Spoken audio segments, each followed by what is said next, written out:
Guys, idli or mutton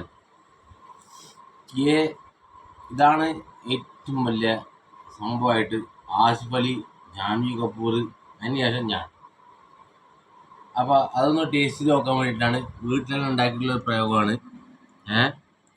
നമുക്ക് നോക്കാം എങ്ങനെയുണ്ട് ഇഡ്ലി മട്ടൻ എന്നുള്ളത് അല്ലേ.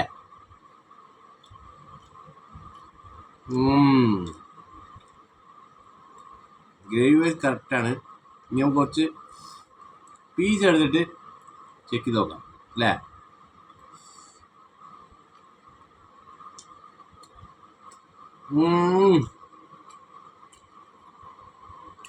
നമ്മൾ സംക്രാന്തിയൊക്കെ കഴിഞ്ഞ് ദോശയും മട്ടനാണ് കഴിക്കൽ പതിവ്. നമ്മളാദ്യമായിട്ടാണ് ഇഡ്ലി മട്ടൻ കഴിക്കുന്നത്.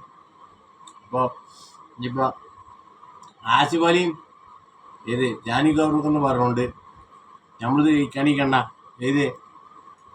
അപ്പോൾ അതിനുള്ള സംഭവങ്ങളാണിത്. നമ്മൾ ഹോം മെയ്ഡ് മട്ടൻ കറി, ഹോം മെയ്ഡ് ഇഡ്ഡലി, അതാണ് നമ്മുടെ മെയിൻ. അപ്പോൾ എന്തായാലും നമുക്ക് യാതൊരു ഇതുമില്ല, ക്വാളിറ്റിയുടെ സാധനം.